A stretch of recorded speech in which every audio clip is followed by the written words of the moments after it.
Dito ako nakatira. Ang laki, di ba?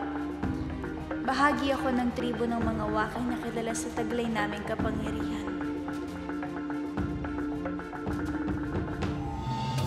Kaya naming magpagaling ng kahit anong sugat at karamdaman. Pero dahil sa aming kakaibang kakayahan, may mga kaaway kaming gusto kaming patayin. Sila ang mga iwak. Kaya nilang ibahin ang kanilang anyo, pati na rin ang anyo ng kahit anong bagay na mahawakan nila. Ang tanging kahinaan nila ay ang batong tinatawag na sinagtala na lumalason at pumapatay sa kanila.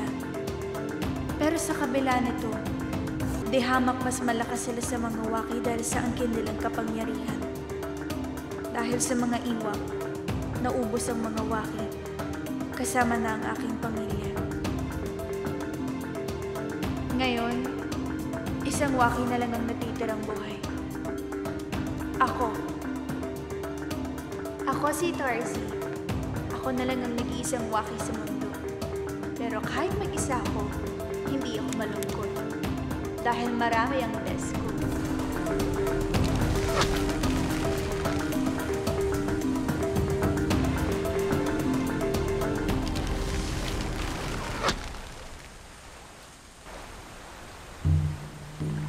Tarzi!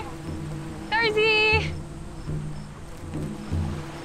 Bea, punta ka na naman sa bayan. Di ba sabi sa'yo, huwag kang lalayo? Baka makita ka ng mga iwak, kakainin ka nila.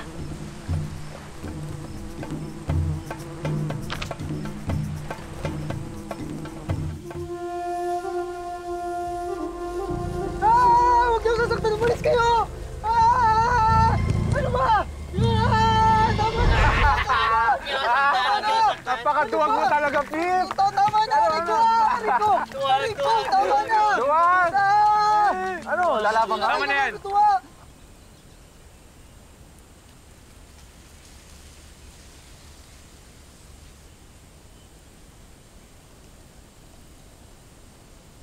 Palpak ka talaga. Sorry, Kuya Uno. Ilang beses ko ba ulitin sa'yo? Baka lumabas yung kapangyarihan mo. Alam mo, isipin na mabuti. Kung anong klaseng niya lang, gusto mo maging kamukha. Bunso, watch and learn. Ganito gawin mo. Tutupi! You know.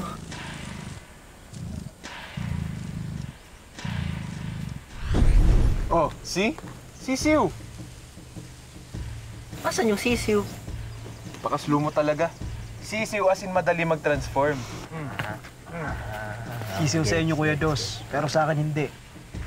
Di ba, Pulaki? Pulaki! Oh, 30. Bakit? Hindi po pa rin makapag-transform si Pip. Pulaki, ano po ba kailangan kong gawin para lumabas na yung powers ko? Ang una mong dapat tanungin, kung talagang meron kang kapangyarihan. Hindi tulad ng iyong mga kapatid na may dalisay na dugong iwak.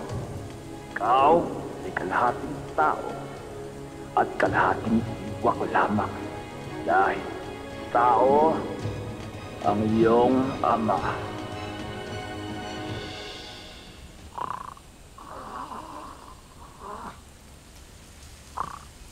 Wala ka talagang pag-asa.